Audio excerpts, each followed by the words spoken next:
Do you see that bright spot? That's Henry Draper Extension Catalog 65426BE, or Nisakapake, Mother Earth exoplanet, photographed by James Webb in the constellation Centaurus, 385 light-years from Earth. Who would have thought that a distant gas giant would instantly overturn astronomers' understanding of the Big Bang, the supposed catastrophic event that started everything we see around us? Did it really happen, or is it someone's crazy invention that accidentally became the foundation of modern science? Is there an alternative to the Big Bang, and why are scientists increasingly doubting this theory? Honestly, because of James Webb's recent discoveries, astrophysicists are in a state of permanent panic. The deeper we delve into studying the universe, observing the evolution of galaxies and stars, the more we realize how little we know about the world around us. For example, Henry Draper Extension Catalog 65426B mercilessly breaks the principles of planetary evolution, showing an abnormally high orbital tilt, unconventional formation scenarios, and a lack of a protoplanetary disk despite the relatively young age of the star system. To top it all off, James Webb drove the final nail into the coffin of traditional ideas about the macrocosm when he discovered rather mature galaxies where they simply shouldn't exist. The observatory, packed with equipment, will operate for at least another 2 decades.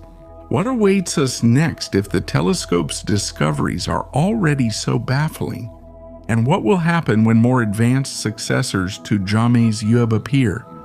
Predicting the future is not our strong suit. However, the Big Bang Theory is increasingly being replaced by alternative explanations. Where did everything come from?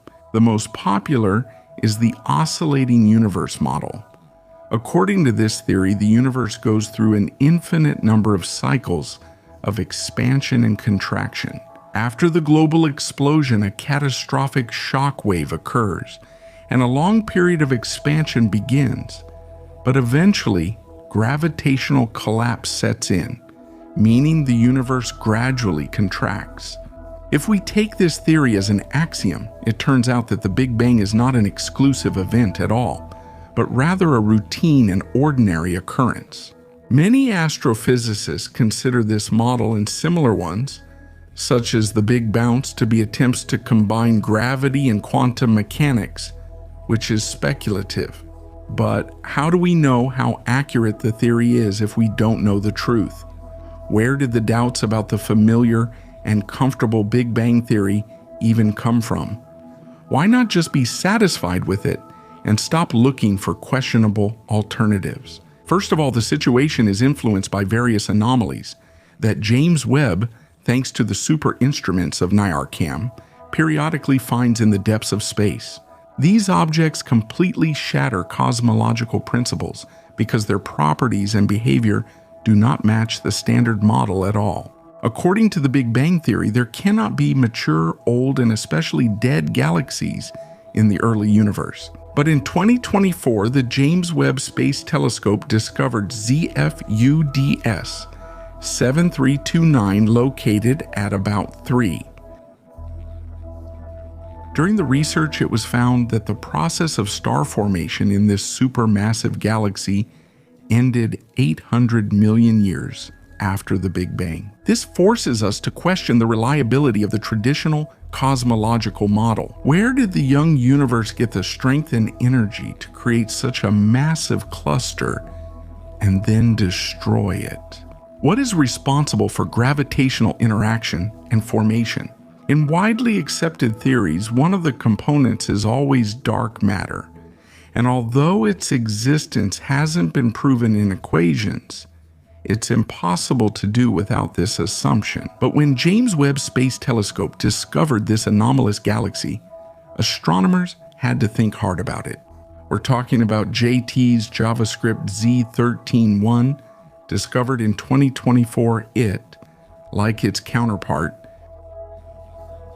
was not responsible for the explosion. But the galaxy recorded in 2018 by scientists from Yale University using the Dragonfly telescope is experiencing an acute shortage of this mysterious dark substance. The diameter of this unique object, which formed just 330 million years after the Big Bang, is about 2,000 light-years, and the mass of JT's Z13-1 is incredible for galaxies, about 100 million solar masses. But that's not the most amazing thing. According to the traditional model, the presence of dark matter makes up about 27% of the mass of any galaxy, since it plays a key role in its formation. But not in this case. After repeated calculations, the results of which kept changing, astronomers found that the proportion of dark matter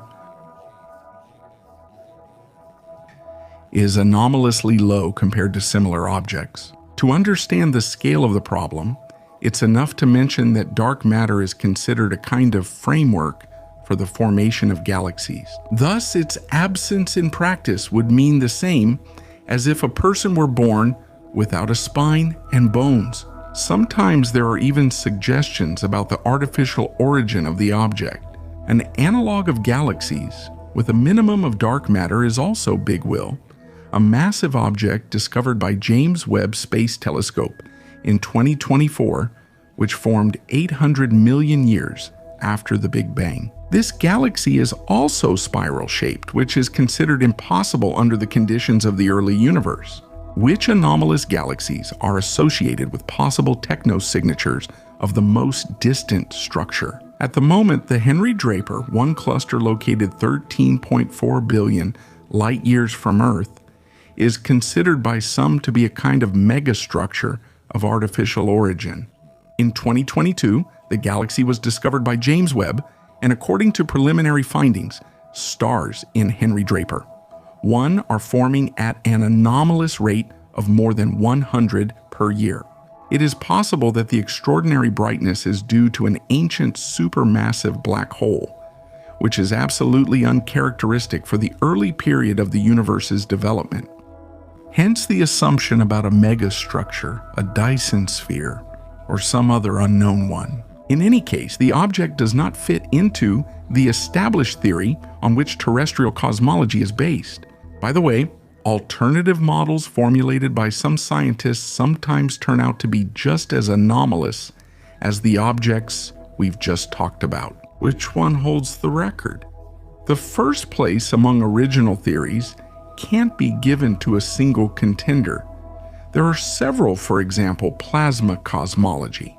The mechanism of this theory states that the universe was formed without the involvement of the Big Bang or dark matter. So how did it come into existence? Galaxies and other large-scale structures were formed with the help of electromagnetic fields and plasma. The theory offers a vast space for imagination, but unfortunately, scientists have overwhelmingly rejected it due to its inconsistency with key scientific data. Do you remember the famous Stephen Hawking with his extravagant ideas about the cosmos? Well, back in 1983, he and his colleague James Hartley developed the concept of quantum cosmology. Mathematically, the theory is incredibly complex and it's even impossible to verify. Although the model solves the problem of the initial singularity and is compatible with quantum gravity, the theoretical assumptions of this concept are very interesting, but the lack of empirical tests makes it unlikely. The mechanism of the universe's origin within quantum cosmology describes time behaving like space. The universe spontaneously arises from a quantum state without the involvement of a singularity, and the space-time continuum is closed, like a sphere that has no starting point. Why do all these withstand criticism compared to the Big Bang? After all, many of them sound quite logical except for the exotic ones. What confirms the Big Bang model? The Big Bang, as the dominant theory, has the most theoretical and mathematical evidence, which is why it leads. The main pillars it relies on are redshift, which indicates the expansion of the universe, the cosmic microwave background radiation, and evidence of galaxy evolution. For example, James Webb has repeatedly shown that early galaxies are unstructured, smaller in size, and have a higher rate of star formation. Here's the cartwheel galaxy, isn't it strange? As for the microwave radiation discovered in 1965 by Robert Wilson and Arno Penzias, it is considered to be the echoes of the galaxy being structured. And the galaxies are structured. They are not unstructured. But here lies the main counter-argument against the traditional theory. This is the axis of evil, a super large-scale cosmic anomaly confirmed by observations from many telescopes, including Chandra and the Planck Space Observatory, is an area where the isotropy of the universe is violated, manifesting itself in the alignment of irregularities present everywhere else in the macrocosm. Scientists are especially concerned about the cold spot in the constellation Eridanus, an area where the temperature of the cosmic microwave background is much lower than average, and almost no stars are observed in this region. How is this supervoid directly related to the Big Bang Theory, since the model assumes the isotropy of the universe, that is, uniformity in all directions and homogeneity on large scales, which is the foundation of the cosmological principle. Therefore, the axis of evil, along with the Eridanus supervoid, seriously undermines the credibility of this theory. A random coincidence here is almost impossible, which is why the anomaly gains statistical significance. If the axis of evil is real, then the universe might have a preferred direction, or perhaps it is rotating. In either case, the Big Bang Theory would need to be reconsidered. If you add to this the anomalous galaxies and planets discovered by James Webb, the threat to the foundation of terrestrial astronomy becomes quite real, as does the panic in the scientific community. At the moment, the axis of evil is a subject of debate since its existence has not been fully proven. We hope for productive work from James Webb, who will shed light on this mystery in the future. The stability of the cosmological foundation, early massive galaxies, the absence of dark matter in certain regions of the universe, as well as the problem of the singularity point, as infinitely dense and hot locations where the laws of physics do not work. Are they capable of destroying what our understanding of the world has been based on for many years? We can bet that it will be some unexpected discovery that will finally undermine the theoretical foundation, but not completely overturn classical science. Perhaps it will be irrefutable evidence that we are living here in a simulated universe created by a more advanced civilization. How many friends do you have on Facebook and on Instagram? Some people don't even have 100 followers. At the same time, Saturn currently has 247 friendly moons, including Enceladus. So now try to believe that space is a deserted place. After recent discoveries, scientists had to reconsider their priorities and realize that it's not worth focusing on locations in the universe that are too far away. After all, life could emerge right under our noses, on Enceladus.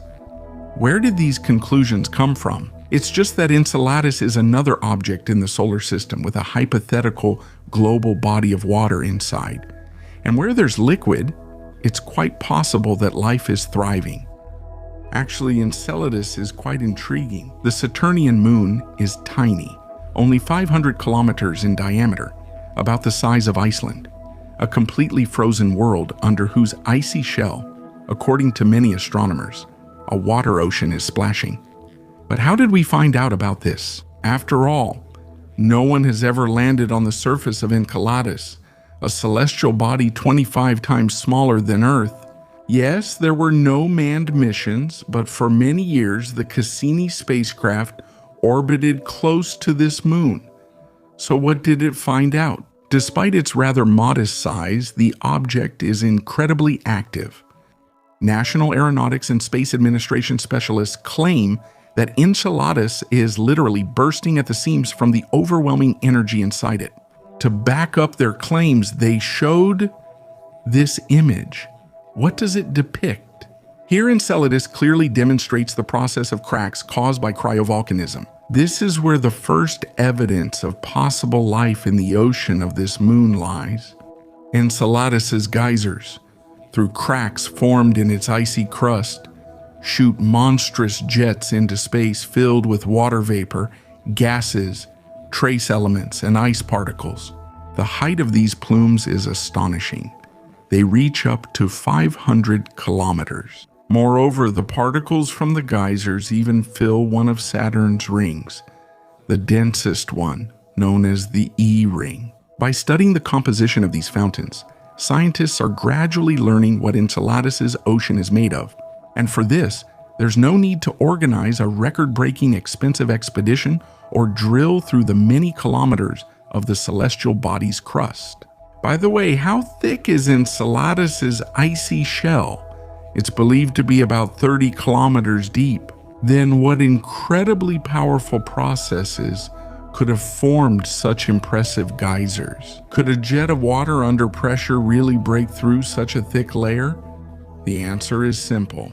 These kinds of fountains are mostly observed in the southern hemisphere of Enceladus, where the crust is much thinner in many places, only about 5 kilometers thick. So, what have we managed to discover in the elegant plumes of this mysterious moon? According to studies by the Cassini spacecraft, which repeatedly flew past Enceladus during its mission and even entered the plumes ejected by the moon, many new facts have been revealed. Pause for a moment and take a look at this photo. Do you see the tiny object hovering above the surface of Saturn's moon?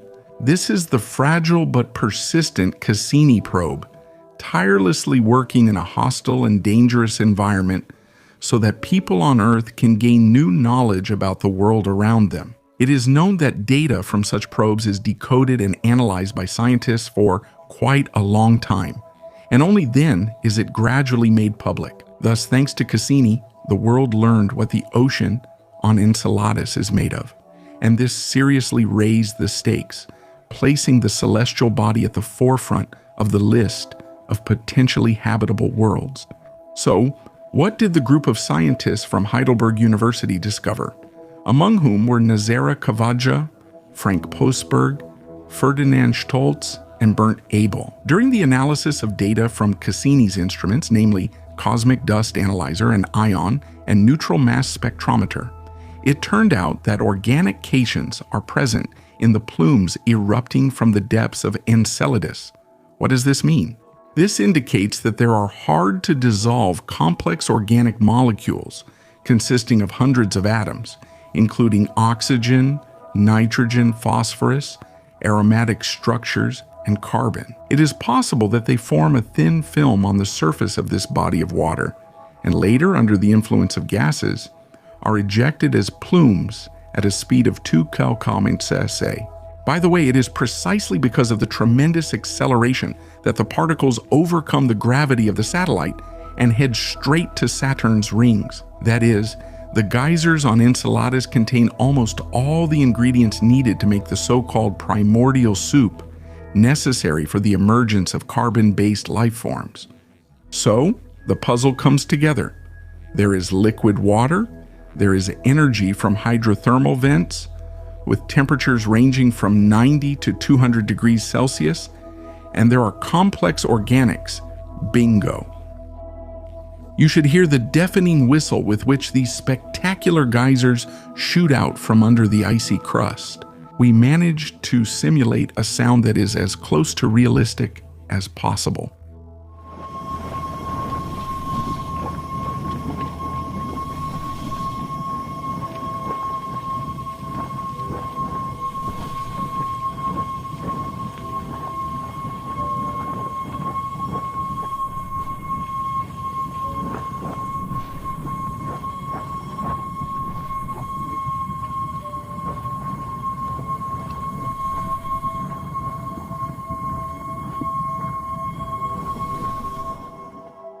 To temper the excitement about this discovery a bit, it's worth mentioning the doubts expressed by Frank Postberg, a member of the research team.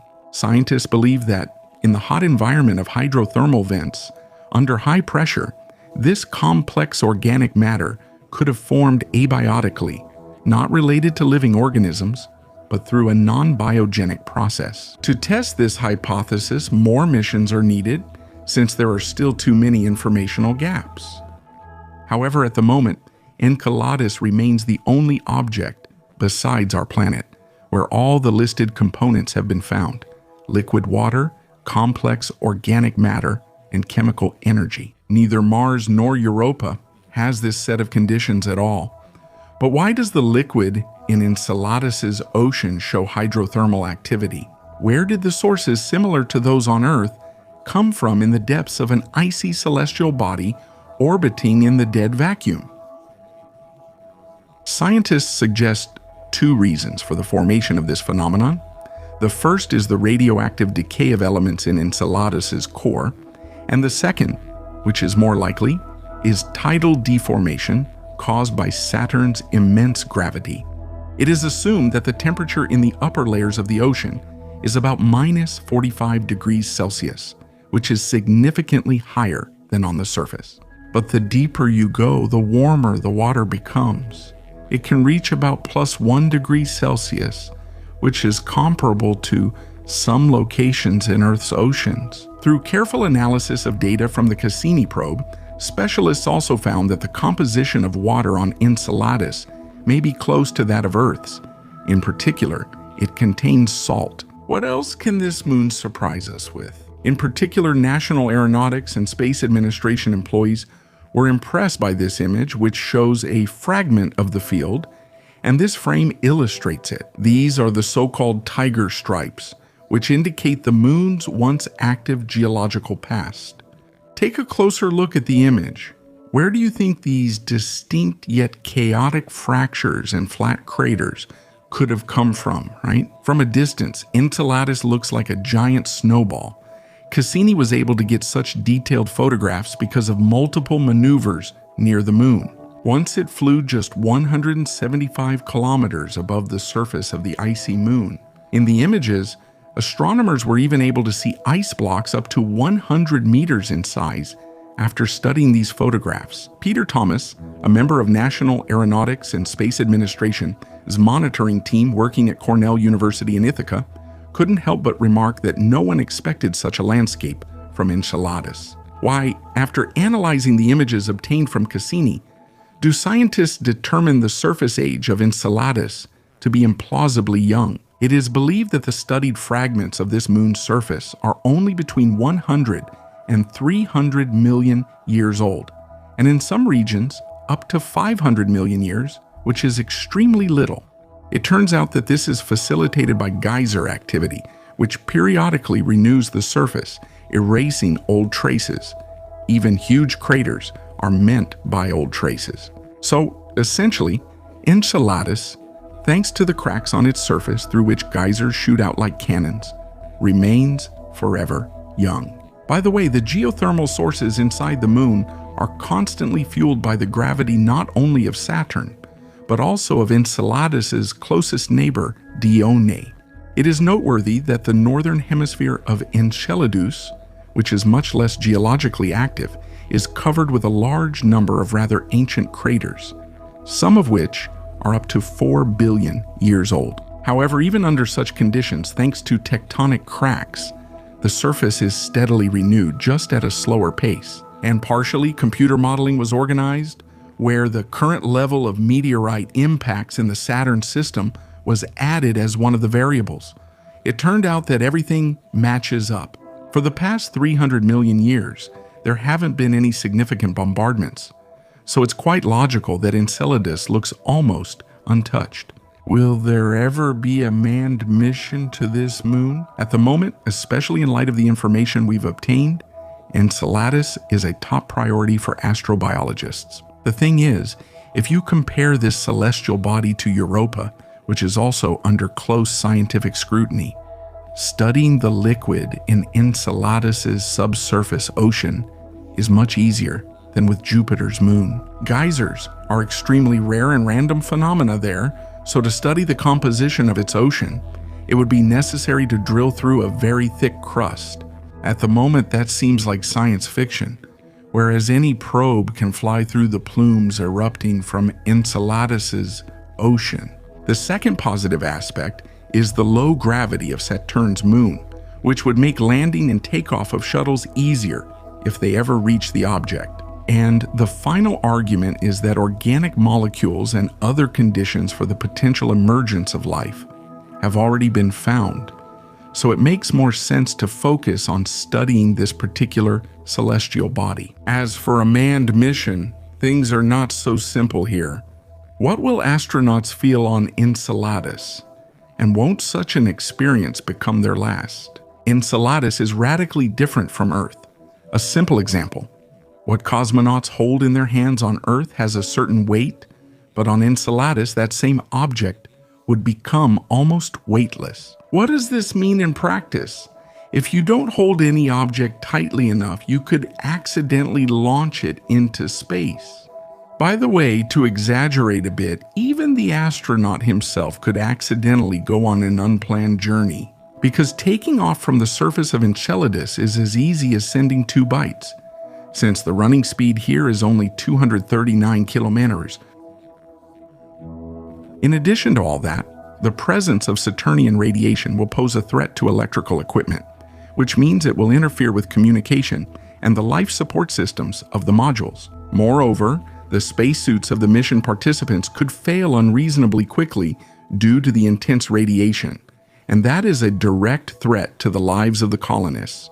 Partially, all of this is compensated by the surreal landscape: dazzling snowy plains, magnificent geysers, diamond hail from settling fountains, and the giant Saturns overhead. However, the incredible distance from Earth, 1.4 billion kilometers, and complete isolation. In the silent cosmos, the freezing cold, since the temperature on the surface of Enceladus is about 200 degrees Celsius, can inspire existential awe even in the most stoic astronaut. What event in 1969 overshadowed the mass murder by Charles Manson, the birth of the internet era, and the coup in Libya combined? Of course, it was the landing of American astronauts on the moon.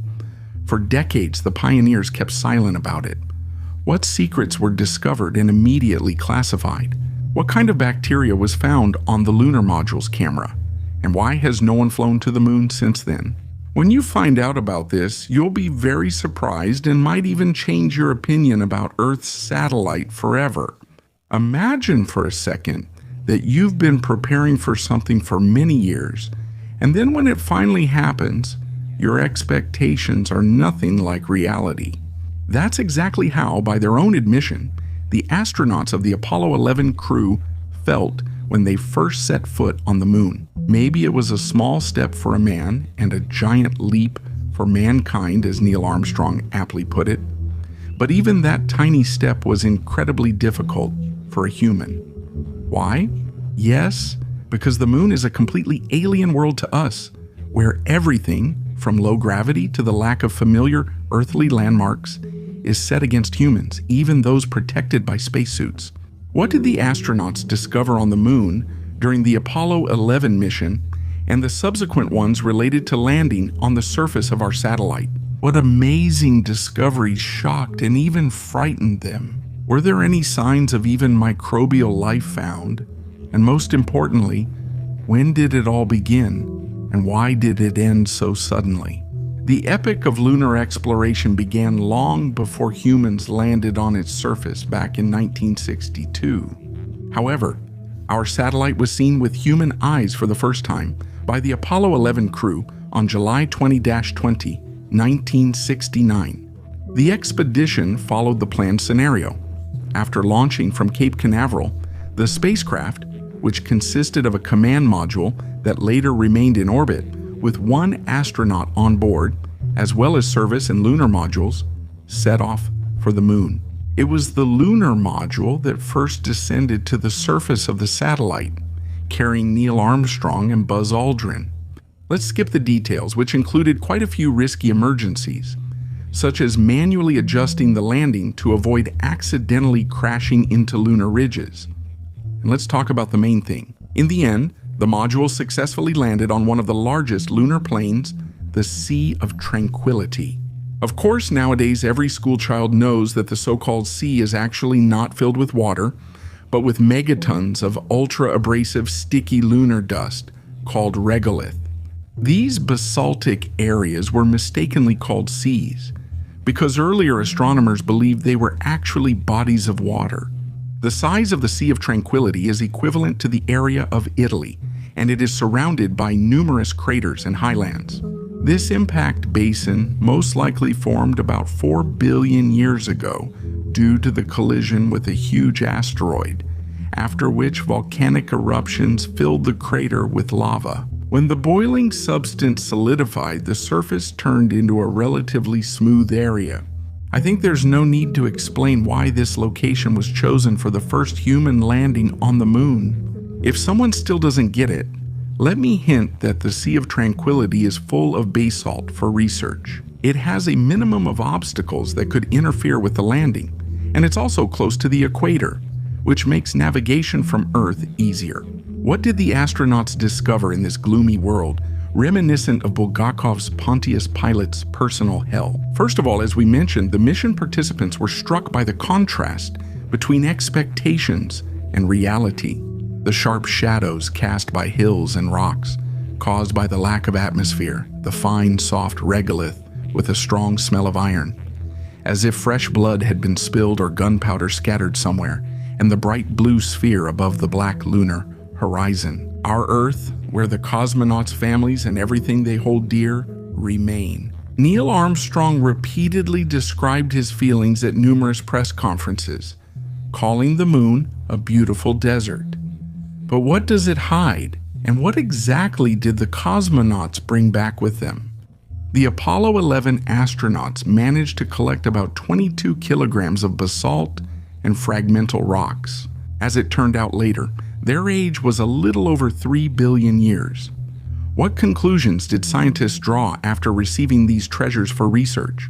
First of all, it turned out that the moon was magmatically active for at least 800 million years, which overturns the old ideas about it. Secondly, it turned out that the Earth and its satellite are practically twins in terms of their internal composition, which supports the correctness of the hypothesis about the protoplanet Theia, which once collided with the Earth. Thirdly, the installed seismograph detected a moonquake in real time, triggered by a meteorite impact. By the way, the device recorded one oddity. After the tremors, the moon emits a resonant ringing that lasts for at least an hour.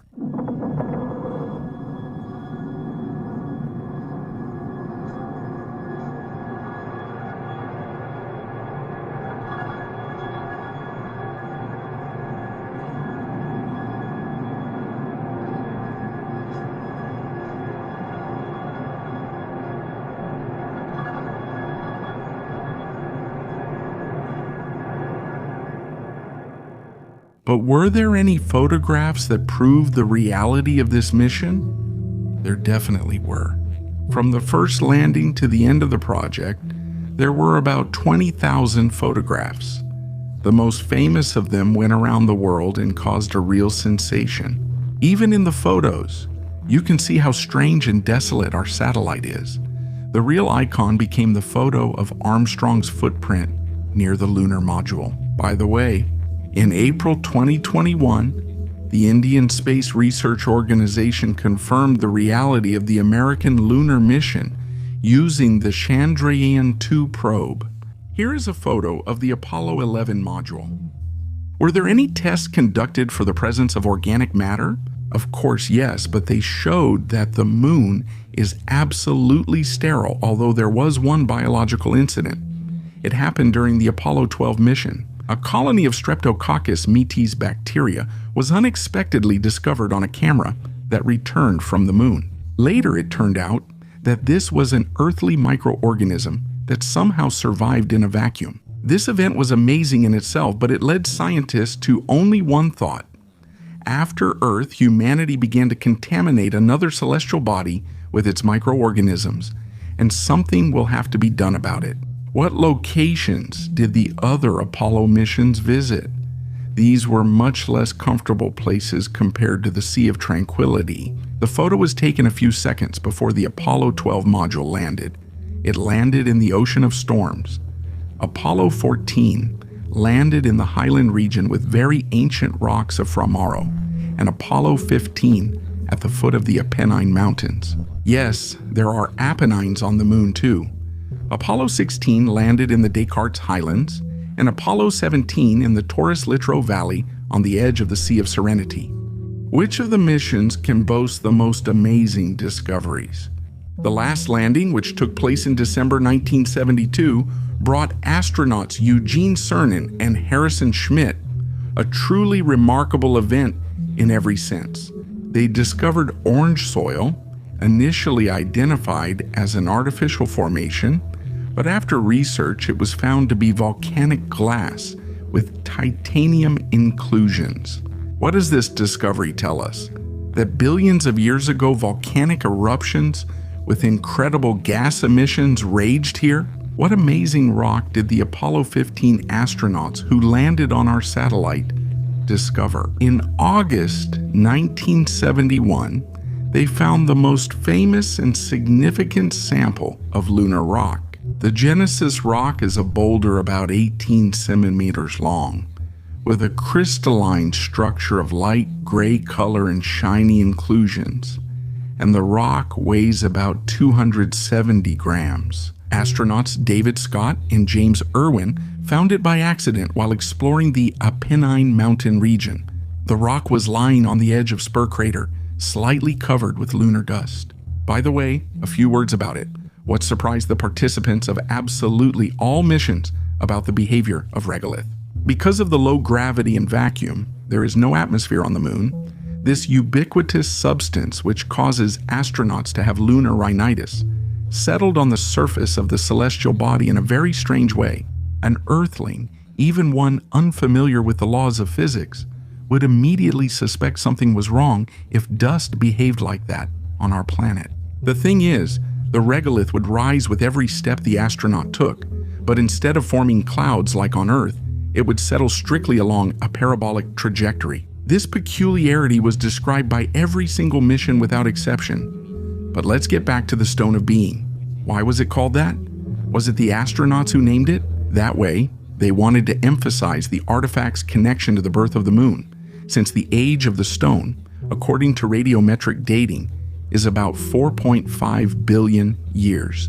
In other words, it witnessed our satellite even during its formation, and it's the oldest sample of lunar rock discovered so far. Followers of the impact theory of the moon's origin refer to the Stone of Being. After all, it proves that most likely it was the catastrophe caused by Thea's collision with Earth that created our satellite, which at first resembled an ocean of molten magma. Since the composition of the Stone of Being is similar to Earth's mantle, this once again confirms the conclusion about the common origin of the Earth and the Moon. Is it worth hoping for future missions that might still be able to discover life on the surface of our satellite, considering the lack of atmosphere, harsh cosmic radiation, and temperature fluctuations from -173 degrees at night to +127 degrees during the day? The hopes for this are very slim.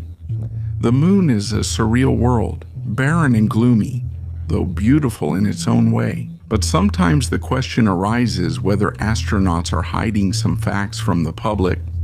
Perhaps the government is forcing them to keep something secret.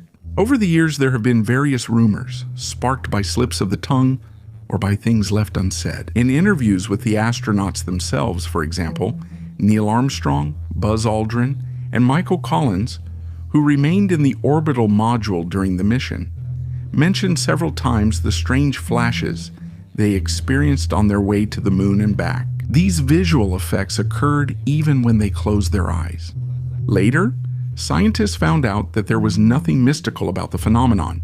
This is how high-energy cosmic rays, piercing through space, manifest themselves. Nothing can stop them, not the glass of the porthole, nor the retina of the eye. But the most amazing thing, which astronauts occasionally mention, was the strange music discovered in the radio signals. First of all, how could there be sound in a vacuum? Secondly, the music brought a chilling horror to the cosmonauts who were unfortunate enough to hear it. The sound was like eerie howling, or at the same time an otherworldly whistle.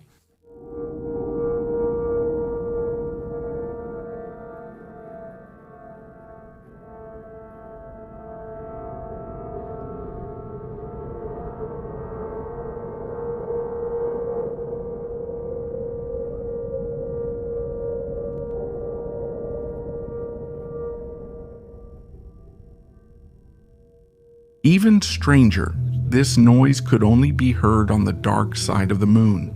How strong were the nerves of Michael Collins, a member of the Apollo 11 mission who stayed in lunar orbit for the entire mission. He repeatedly admitted that when the moon blocked the Earth and he lost contact with the crew, an incredible, incomparable feeling of loneliness would overwhelm the astronaut, especially accompanied by those eerie stars mentioned earlier.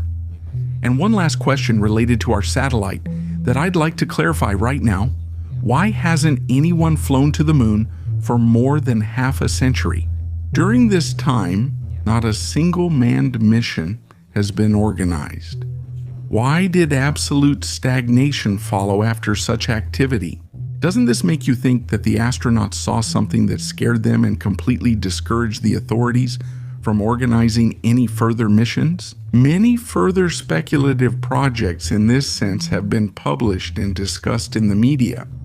There were also rumors about classified documents that were never made public, and about attempts to restrict the astronauts in their revelations. But there is no real evidence that any of the mission participants saw alien ships, bases, or any other traces of an extraterrestrial civilization. What do official government sources say about the cancellation of the lunar program? The first reason cited is the incredible cost of the project. The Apollo program cost $25 billion, which is now equivalent to $150 billion. The second reason is the gradual easing of the Cold War between the Union of Soviet Socialist Republics and the United States of America. Along with it, the space race faded into oblivion, and there was a clear shift in focus to near-Earth programs, orbital missions, and the development of the International Space Station. However, there's no need to lose hope. A manned flight to the moon is still planned for 2026-2027, although it's unclear if it will actually happen, given the current mess in geopolitics. Share your thoughts in the comments on how, considering new environmental and aesthetic standards, as well as safety requirements, modern missions to our satellite will look and what they might discover. Editor, A. Proofreader.